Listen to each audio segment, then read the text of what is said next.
What's up, everybody? It's Clay. Before we get into this podcast, I just want to let the record show I know the audio for Tanner sounds a little funky. It's going to kind of sound like the Pango interview. We recorded this interview before the third mic that I ordered got shipped in. You got to do what you got to do, so bear with us. Every podcast from here on out is going to be sounding very crispy. I promise that. And Babyface, sorry that we put the mic stand in front of your face on here. We're still learning. It still looks good. Appreciate it, everybody. Here's the Babyface interview.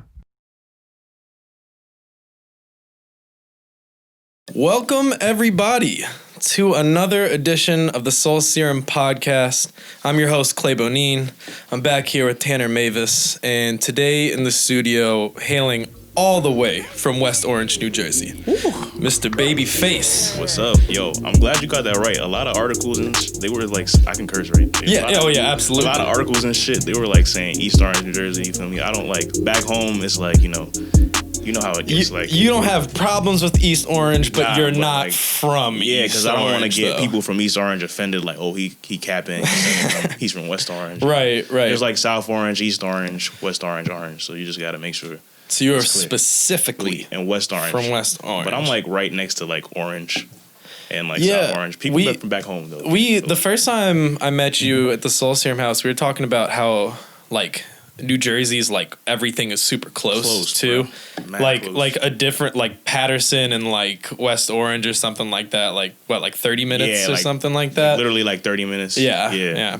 And then like New York is like 30 minutes away. Yeah. It's like in New Jersey, like I said, I live on the border, so I live on this hill, and then like literally you go down the hill, you make a right, you'll be in South Orange like in like 2 minutes, and then you make a left, you'll be in Orange in like 2 minutes. Mm-hmm. So it's like that's cool how that is. Well, we're super happy to have you here. I appreciate you coming down to our little Midwestern region to it's come dope fuck out with here, us. Man. It's different. Yeah, like, people be talking a lot of shit about like the South and the Midwest, but that's where I've been lately, and I've been enjoying it. It's cool out here. Yeah, I mean, we can get right into it. One of the first questions I wanted to ask you was like, what are you thinking of the area? Like being from New Jersey, where I'm sure everything moves super fast. You're right next to New York. You're in a more northern region. You know what I mean? Compared to this area, which is technically Midwest, but has like a lot of Southern influence in it. Like, definitely. What do you think of the area so far? I really like it. Like I was saying before, man, I like it out here for real. Like,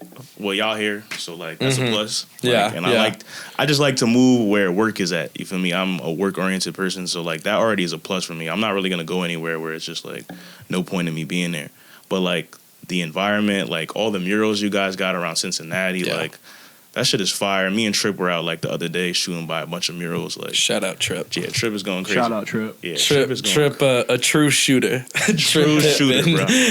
He's like Babyface's right hand man right now. He's going crazy right now. We about to shoot another one tomorrow, so like we going crazy right now. Well, that's cool. When we met the first time when you came in, you said something very similar to that. Like you didn't mind coming down here because like people are working. We're trying to work. You're trying to work. You know what I mean? Man. I think that shows a lot of like.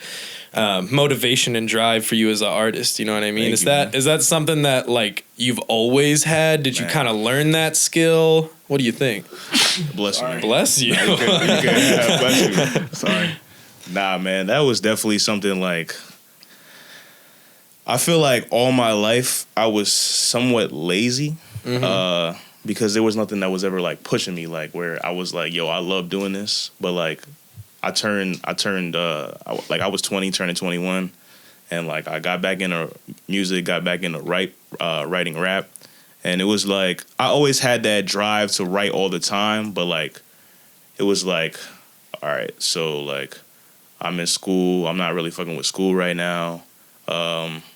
This is what I love. I know this is what I love. I went through the breakup, the stereotypical shit. Like, guy goes through a breakup. Of course. Gotta find a bounce back. You feel me? It sure does. Getting broken up with sucks, but it sure does help you like move on to something else. That's for damn sure. You had that outlet as far as like writing after a breakup. So it's like something bro. to like really get off your chest. Some people keep that shit bottled in and not like. Bro, like, it fucks you up. It's like journaling in a sense. Like I've been journaling a lot lately and writing those things out.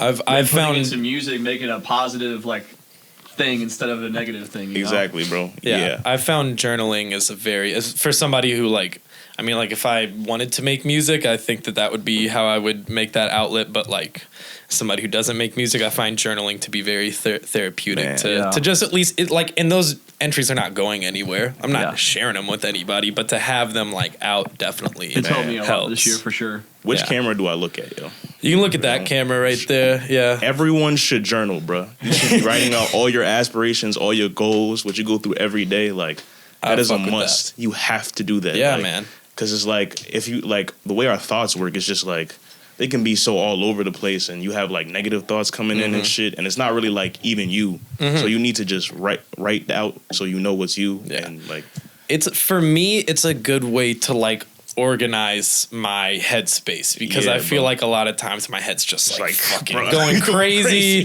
and like writing even like a half a page or like a page of a journal entry just to get something down like is very nice. I don't want this to sound like corny or cliche or anything, but there's something like special and like magical with like writing down 100%. Goals, writing down affirmations, writing down how you feel about something. They translate quicker, bro. And you'll physical see, evidence. Like later on when you look back at your like past self, or like what you were feeling in that moment, like I don't know.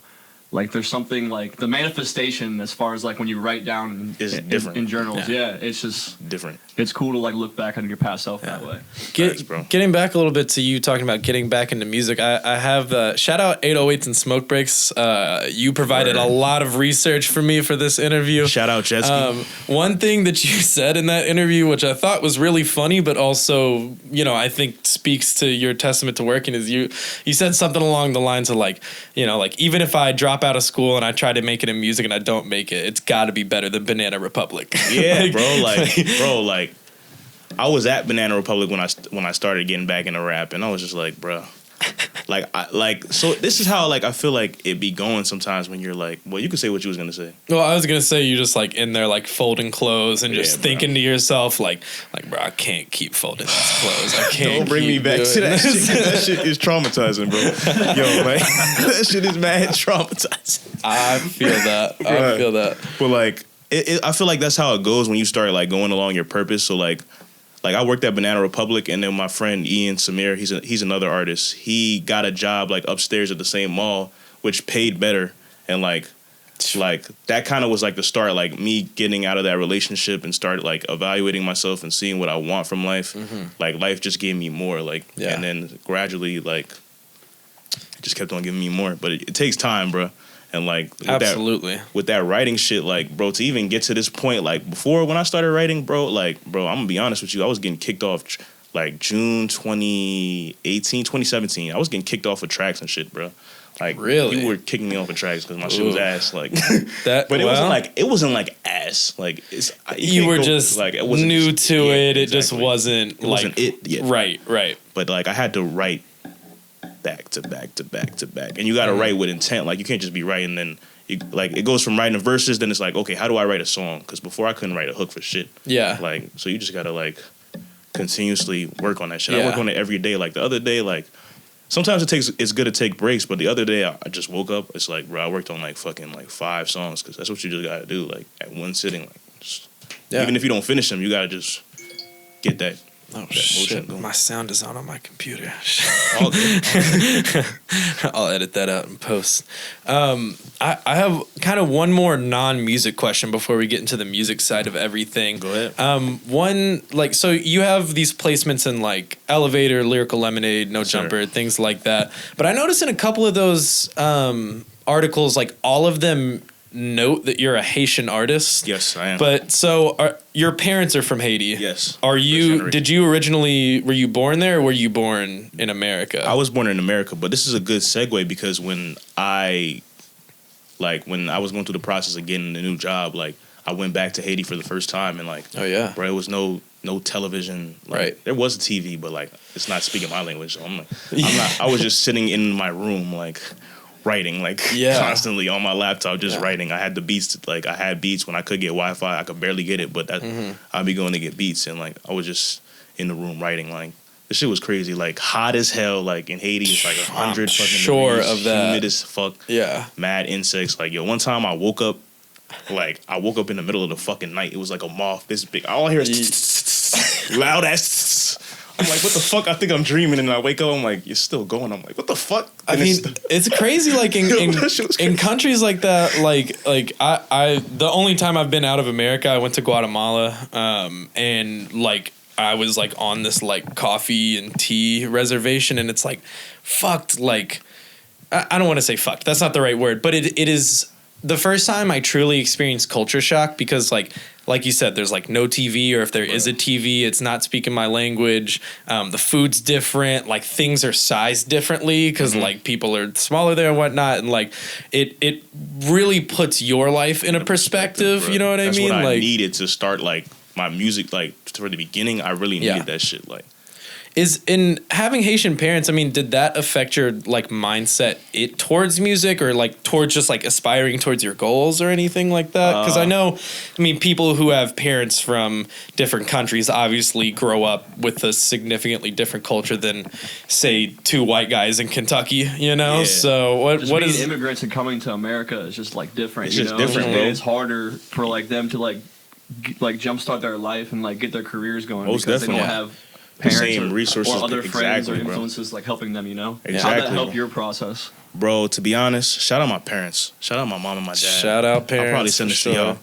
But like, man, like definitely, you know, back when I started, I didn't really cuz me and my parents were like we've had like the ups and downs. I feel like every family has had that. Right, exactly. 100%. Yeah, so like we're in a really good place right now, and I'm very happy about that. But like they accepted, like I'm 24 now, so like they accepted what I'm doing and they rock with me. But like before, like it was just like a lot of different. I'm not gonna go into it because if they see it, they're gonna be mad at me. So like it was just a lot of different. I do not need your parents flagging this video. Putting out too much business, my mom would get on my ass. But like man, we just went through like the back and forth son and parents shit. And it was just like, you know, I had to just come into myself and figure out like what I wanted to be.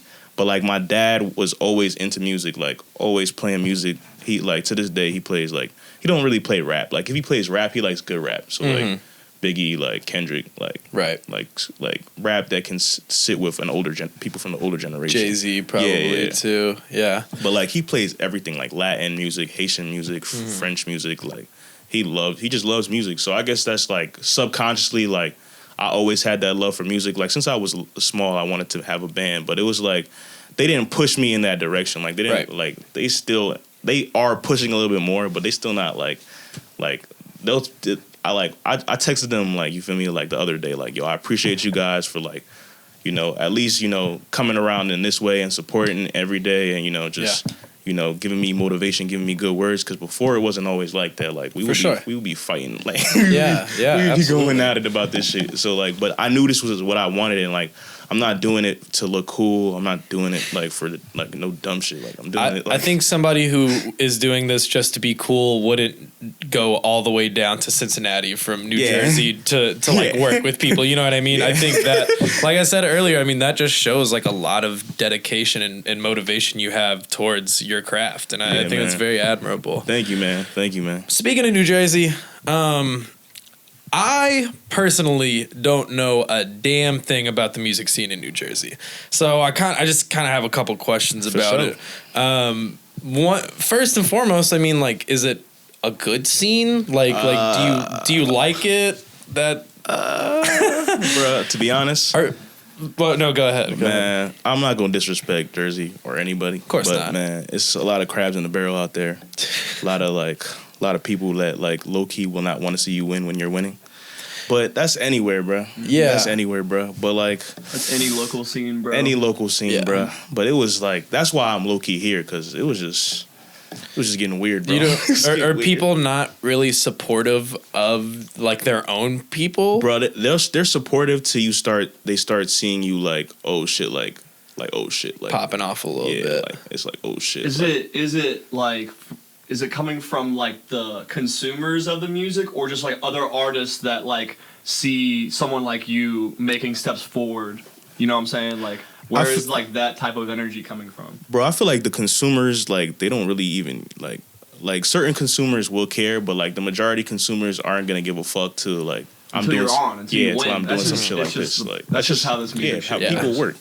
But like, bro, honestly, other artists be on that shit all the time, and it's like I had to reevaluate like after COVID, like, and then certain instances like after COVID, I had to reevaluate how I was doing this shit, and like realizing like, yes, I want to show love, but I'm not gonna just start trying to show love to everybody just because like that's like the trend. Just because, and I was like realizing that's like low key fake. Like, you have to just be completely like honest. If I don't support some shit, I'm not gonna repost it. Like, just because you're a cool person, I'm not gonna repost it. And then I started acting like that, which I've been acting like that for a little bit. Like, I stopped like reaching out to so many people because it's like I'm showing all this love. Like, I'm not gonna act like I like something just so y'all can show me love. Like, this doesn't make no sense, bro. No support is better than fake support, I think. And it's like, as weird as that may sound, but just like, I mean, bro. You gotta like look at yourself in the mirror if you're like fake supporting something, and like, what's your agenda? Like, what are you supporting this for then, in that case? I mean, like, I think that's something that I tried, like, I've had to find out in my life too, is like, it's okay to just fuck with something, you know? And go ahead. Also, I think, like, the deeper you get into music, especially, like, when you're in, like, a local scene like Cincinnati or, like, New Jersey, like, you start to like understand that like what is really quality and like 100%. How much like average and like below average and mediocre like music there is really out there, you know. And like once you start demanding higher standards for yourself and the quality of yourself, you don't want to like lower your standards for anyone. Like you want to support, like you'll continue to like show love in your own way and like you'll help build them up. But it's most like, definitely, bro. You know what I'm saying? Like. And some people need to hear it sometimes. That's like not a diss on anybody, but sometimes like I would expect this of anybody. I mean, I've told like all the Soul Serum dudes before at our last meeting, I was like, if I ever do something that is straight up trash, like just tell me. Like it's fucking trash. Just, yeah. You're not helping me by being like, yeah, I mean, you know, it's cool, okay, is what it. No, be like, yo, I'm not fucking with that, because that is gonna do a lot more for me, and it's not gonna hurt my feelings either. Bro, like, you gotta swallow your pride for a second, but like, that's the problem with a lot of like. To your point about like quality in terms of music, it also teaches you quality in terms of people, like in terms of like not just, you know, if you're a good person or a bad person. How you can handle certain situations and how you deal with your insecurities, how you deal with all this shit. Like that music scene shows you a lot about how people, like any local music scene, like because before, like when it first starts, it's like, yo, everybody, we all supporting each other, we all in this shit together. Then you start seeing people like somebody starts leading a little bit over other people. People start getting, you know, like a little nervous or insecure, or you know, they get themselves into situations that they didn't intend to get themselves into, and now they project on other people. I've seen it like too many times, bro, and that's why like I'm so adamant about not going back. Like I'm not going back unless I have to, like because like, and it's said on camera, so y'all know. So like I'm not coming back, bro. Do people in New Jersey, like in the New Jersey scene, because it's so close to New York, do people like claim New York, or is there like a pretty defining line? It's a very defining line, to be honest. Like I feel like with Jersey artists, most Jersey artists want to say they're from Jersey. It's a lot with like people from New Jersey, not artists. They like, yo, I'm from New York, blah blah blah. Like, you're from Jersey, bro. Chill. Like, it's not even that big of a deal. But like New Jersey artists, I'm a rep Jersey till I die. Like, just because I said that doesn't mean I love Jersey. Jersey raised me, like, but it's just like, you feel me? You gotta draw a certain line. Business is business. Business is business, bro. You know what's best for you at this point. Exactly, you know? bro. Everything that you've done up to this point in New Jersey, there's nothing like left for you. There's nothing left for me there, bro. There's nothing absolutely left for me there. Yeah. Like I was, you rather build and build more communities elsewhere, you know. Exactly, and bro. Submerge yourself elsewhere, you know. Bro, right before COVID hit, I was about to go to I could tell a crazy story right now, real quick, if I could just segue. Please go for it, bro. Like, yo, I'm telling you, bro. Like before COVID hit, shit was like life was moving so fast, which I'm glad it hit, cause like shit was just moving so fast. I was getting a lot of opportunities and stuff, and like I was about to go to LA. Like I was about to go out to LA. and I was about to link up with my mans, but like my mans did some wild shit. Like he did some hot shit. I'm not gonna say it on camera. He just did some hot shit. Please like, don't say it on camera. He did some hot shit, and then like we had to cancel everything. Like I was gonna go to South by Southwest, then I was gonna head to LA. Obviously, South by Southwest got canceled. Right. So it was like, yo, what the fuck is going on? Like, but that whole shit like really made me. I had to look inwardly because like when you have all these like when all this shit is coming, like you're fueled by that shit. Like it kind of becomes a part of your personality. So you're like, I'm having all these opportunities. I'm getting meetings and shit. I'm like, yo, this is fucking lit. Like then it just snatched from you. So it's like then you have to just evaluate yourself and see what you care about. Like. And, like, I already knew what I cared about, but, like, as things were going so fast, and especially because, like, I had planned, like, Zone and Sober Soul, the drops, and I'm like, yo, shit is going well. Yeah. Like, opportunities are coming. Like, I'm about to drop this next song, about to be out in L.A. Like, I was on a high, and then shit just happened. So I just had to reevaluate myself and reevaluate my direction. And that's why it's just been taking me so long to just even put out any new music. Like, I put out, like, a song with my friend, like, a collab called Head Coach, but that wasn't anything big. Like, it wasn't even with a distributor. I just released it, just threw it out there.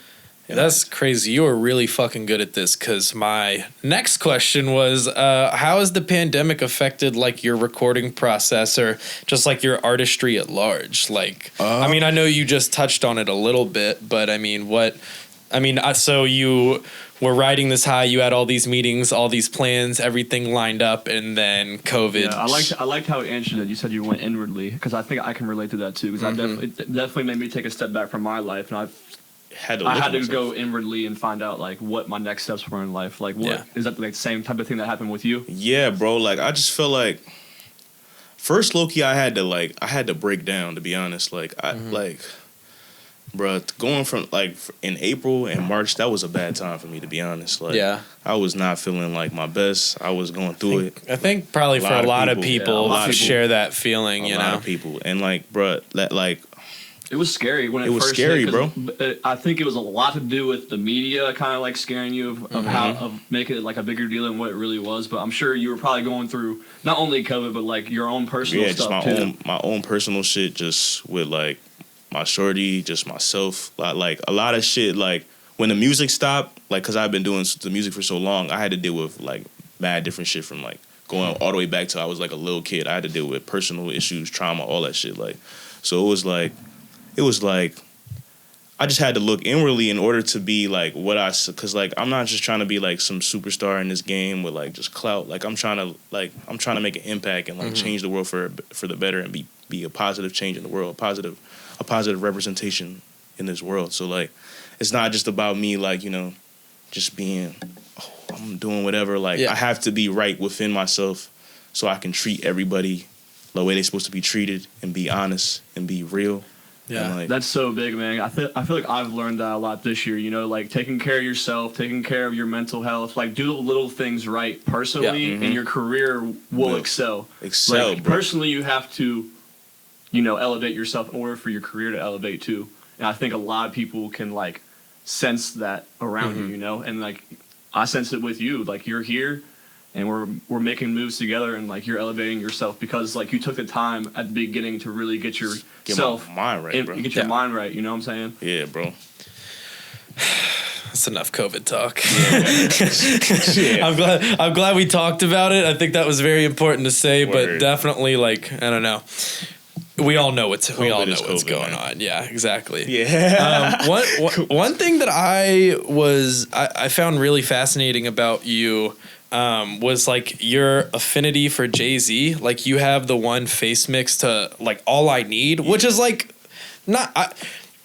I'm not gonna sit here and toot my own horn. I feel like I have a little bit of like an old head in me. Like when it comes to like if we're talking about rapping ass rappers, like technical ability and whatnot. Like I'm privy to all of that, and I think I found it so interesting that you chose All I Need by Jay-Z instead of I don't know 99 Problems or Dirt Off Your Shoulders or whatever. Like what kind of value does Jay-Z hold in your life? Not just as like an artist, but I mean just as you personally being, you know, 30 minutes or whatever away from New York.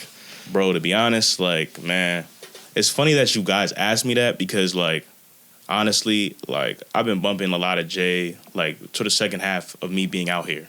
And it's like listening to him like as a man now is like a whole different thing than like when I was listening to him as a kid. As a tangent, as a side note, did you like 444? Jay-Z's like mature like post 40 album? I mean, it was cool. It was cool. I listened to it like I can only remember like I forget the name of the song. Bro. That's fair. All right. Cool. No, that's fair. That's fine. That's fine. I was just curious. Because I have opinions on that album, but I don't know. I was just curious. Anywho, cool. It was cool. Like I listened to it like once. But what's your go-to like Jay-Z album? Reasonable Doubt, man, or Blueprint, or the Black Album. But the mostly Black Album, yo, Black Album is crazy. If y'all haven't listened to the Black Album, you're wildin'. Yeah, for real. If you want to hear some like legitimate like hip hop, like true like Jay-Z, just like flexing on everybody because Bangers, he can, bro. And he knows he's the best, bro. Listen to the Black Album. Shout out to my brother for showing me that album at such a young age. That shit is fire, bro. Yeah, so you've been listening to a lot of Jay-Z recently then? Yeah, man. I feel like, man, it's just like, it's like I love doing melodies, but like Hove has those verses that like there's no melody in it, and you'll be able to recite it and sing it back, and it's like that shit is special. That's mad special. Like we don't have a lot of rappers that can do that right now. I think Jay-Z is a true sense of like natural talent, just natural ability. I mean, he's said it 100 times, like. Wrote it all without a pen. You know what I'm saying? Like that's only a few people can get away with that and become an insane star. I can not write, but I can't. I'm not gonna go in a booth and just not write. Like right. Like, no, I gotta just like. Do you find Jay-Z inspirational too? Like outside of hip hop too? Yeah, obviously, like I don't agree with everything like that he does, but like naturally, who agrees with everything like a celebrity does? But like, you feel me? I definitely like Jay-Z's ambition, like the hustler spirit, like it can be felt all throughout his music, and that shit, like especially now, has resonated with me.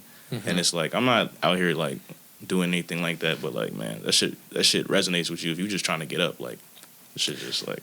I think the way that you said that, I think is another thing that Jay-Z has that Kendrick has that some of these other all-time rappers have, where like I'm personally not in Brooklyn selling crack as Jay-Z was. However, you can relate to his hustle, his motivation, his grind, like you transform 100%. That into your own life, and Jay-Z has that special ability to make that easy transition, That's what, like, bro, to be honest, like I feel like Drake in a different way, it's not really hustling, it's more like being just like Drake has the confidence, you know what I mean? Going through like drama with people and all this shit, like regular it's more regular people stuff with Drake.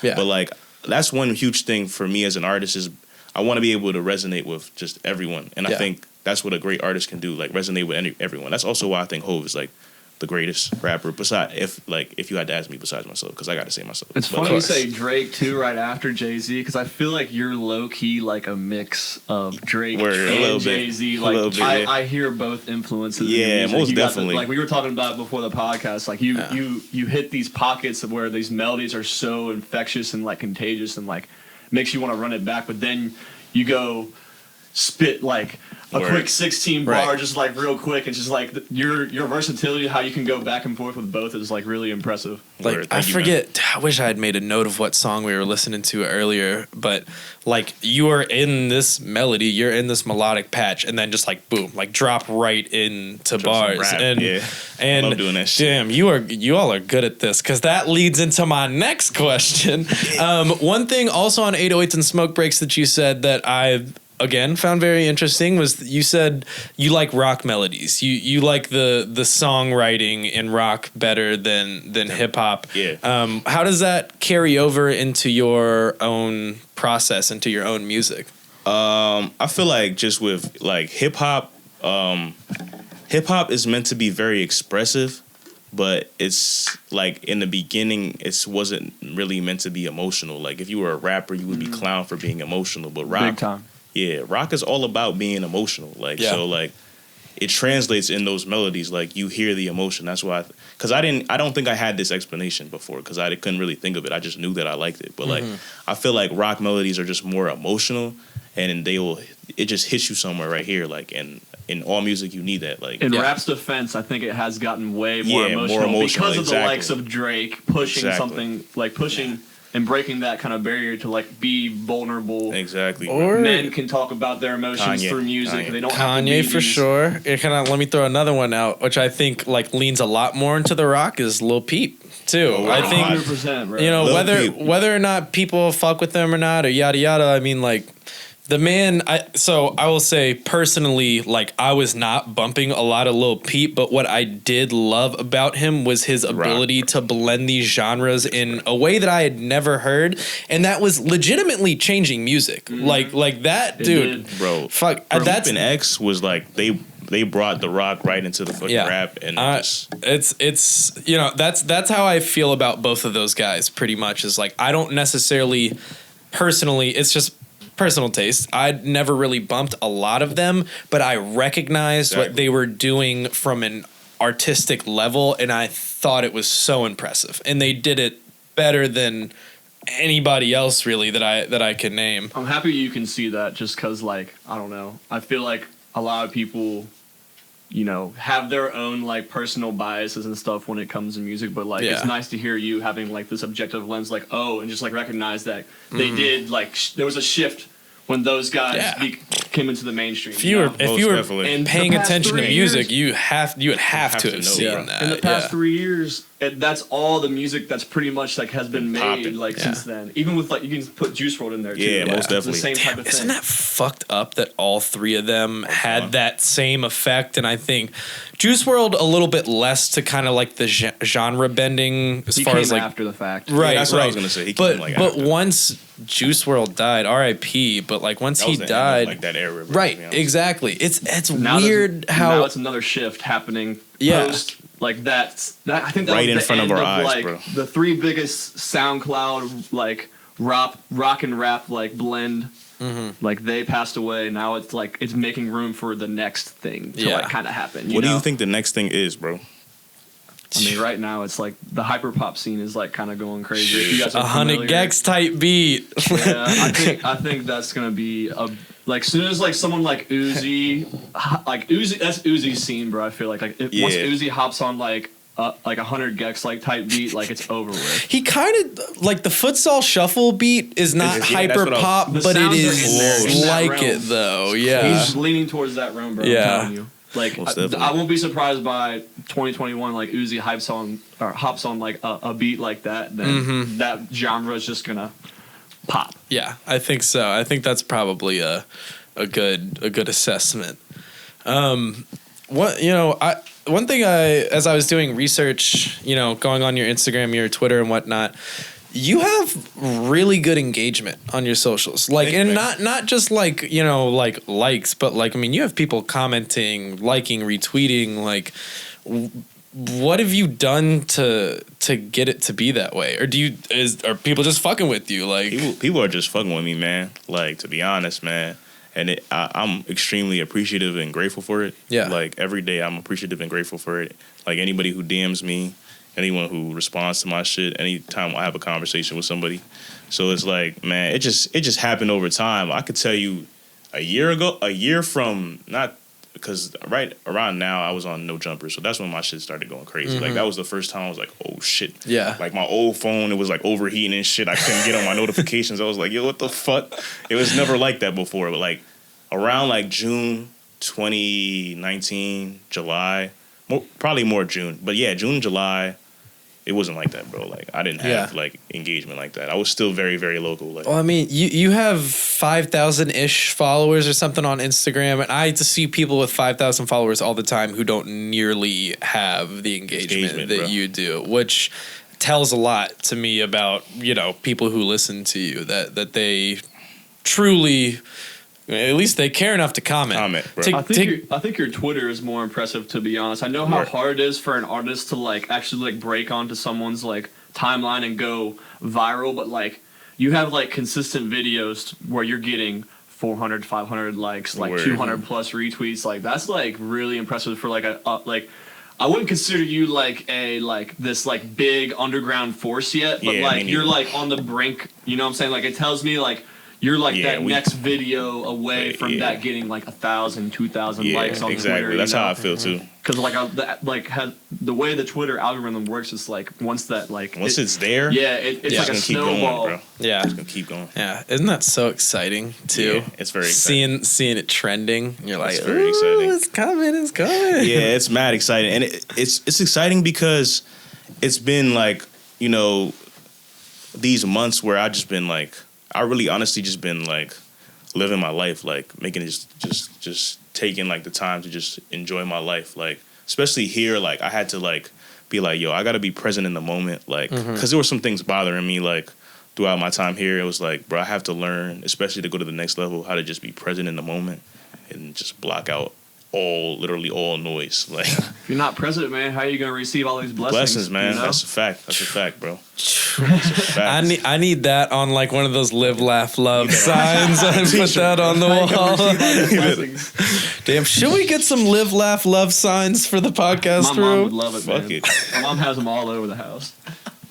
Okay, shout out, Mom, I love you. We could go to your mom's stuff. Mom, what's the plug on the signs? Bed Bath & Beyond. So what's next for Babyface? I mean, like, I know, generally speaking, it's there's something going on. Yeah, there's I know there's something going on, but how are you moving now? Moving right after now, this? Man. I'm just like I'm probably about to be link up with my guy Tom, my engineer / producer in LA. Nice. I haven't seen him since I was in Jersey, and I've seen him like once. So I've only seen him like once in the past like 6 months. Is this like your this is like in-house guy basically? Yeah, when I didn't have my car, he would come and pull up on me at the train station and pick me up. I would take the train to him, and he would pull up and pick me up. What's his name? I love that. Yeah, Tom Jacob, man. He's that Shout dude, out man. Tom Jacob. Bro, Shout out Tom He's Jacob. more up next than y'all know, but he's going crazy. He goes crazy. Yeah, it actually can you give me like one or two New Jersey artists that you think are about to go crazy? Or just people that you like up there? I know we just talked about the scene for a little bit, but if you you can give me anybody though. Man, I'll say this, bro. Chris Patrick is going crazy. He's going crazy right now. He's about to pop. He just got on 2K. What? Like the game? Yeah. Oh, dead ass. He's about to go crazy. But I really can't think of nobody else. That's fine. That's why you're here. Ethan Ross is going crazy too. Ethan Ross is about to go crazy. He got like Katana is like at like a couple mil. He's going crazy. But that's about it. I actually am pretty sure that like popped up on my Spotify. Yeah, like somewhere in my crazy. Spotify algorithm the other day. He's going crazy. Well, is there anything? Samad Savage too. Samad Savage is going crazy. But it's like all these people have like their different pockets. You feel me? Okay. Like, all different types of music. Like Chris is on his like lyrical shit. Ethan is on his like closer to what I'm doing, but not really. He's more like in that pop lane, like trap lane. Then Samad is like the more like YouTube conscious like lane. So like everyone has their own lane that they catching right now. Yeah, that's just hard. That's just fun to watch. Before we leave, now you saying the word conscious just made me think about this. But like, do y'all kind of hate calling? Well, I don't hate calling rappers that shit, but I think honestly where it really started was this is me airing out personal grievances. This has nothing to do with anything else. But like, when the fucking term mumble rapper first started, and then we have the fucking conscious rappers and the like this and that, and the pop rappers and the emo rappers, like, dude, I sometimes like I get why those terms are being used, but they get bastardized so easily. Too much, bro. Like and I think it's also because I like mumble rap, which is great. Why it offended me. But I was always confused. I was like, why are we calling Lil Yachty a mumble rapper? Is it just because he says A and yeah? Because Lil Yachty's actually pretty articulate. Hear I what would he's say. saying. Like people just say mumble rap to just disrespect rap that isn't like what they want it to be. For sure. Bro, I think it's disrespectful to like the region that the rappers are from. Like someone like Kodak Black, like the Florida twang that he has in his voice. If you can't understand what Kodak is saying, mean like, it's mumbling. It's like disrespectful to like everyone that talks that way from that region. You know what I'm saying? Like. Hey, I'll tell you what, this is random. I watched this episode of some shit on Netflix last night called Lemmy's Show, and it's this dude who is Scottish as fuck, like insanely, like in the heart of Scotland. Yeah. You want to talk about motherfuckers mumbling? You can't understand a damn thing Scottish people say. Really? Is like what it sounds like to me. Sorry if there's any Scottish people watching this, but like y'all sound crazy when you speak. Like that to me sounds more like mumble rap than somebody from Atlanta who says "a" and "yeah" a lot. Like, you man, know, like Yachty. Like I think people, you know, like they kind of overlook how much skill it takes to like make certain records, even if you think it's not like you wouldn't be able to go in the booth and make that shit. Cause like even when I was rapping and I wasn't like doing any like pop or trap shit, I couldn't do that. I couldn't do that lane. Yeah. So that tells you something. Like it's not that easy as y'all say it is. In the words of the great American philosopher Playboy Cardi, bought a crib for my mama off this mumbling shit. So nobody can say nothing about mumble rap to me. There on a positive note. Is there anything else you want to say before we cut it, or man, we got a lot of shit coming between, you know, like all of us. We got mad shit coming. That man behind that camera right there, shout out John. Going crazy, John. something working. Shout out Trip as well. Shout out Trip, shout out John, shout out everybody from Jersey. You feel me? Everyone's time is coming, man. But it's just like we all got to work on ourselves personally, man. So like we just gotta stick the course, man, and keep doing our thing, man. Like, you feel me? I just want everything to just be positive and just for everyone to move forward in the right direction. That's what I'm doing. So we should all do that. Let's run it up and let's keep on going crazy. Let's do it, man. Perfect. That was a fucking excellent outro, man. Thank you, man. Thank you all again for watching the Soul Serum podcast. I appreciate everybody who's supporting, who's watching. Share this. Damn, we didn't say this in the beginning, but join our Discord. We'll be, getting questions from you all, doing feedback. Join our community. Follow us on Instagram. Follow us on Twitter at Soul Serum. Subscribe to Soul Serum on YouTube. Subscribe to Soul Serum TV. I'm Clay Bonine. I am Tanner Davis. And I'm Babyface. All right. Appreciate you, man. Yeah, man. Appreciate y'all. Let's cut it. That shit was lit. That was fire. That was fire. That was fire. I feel really good about that one. Yo, thank y'all for having us, man.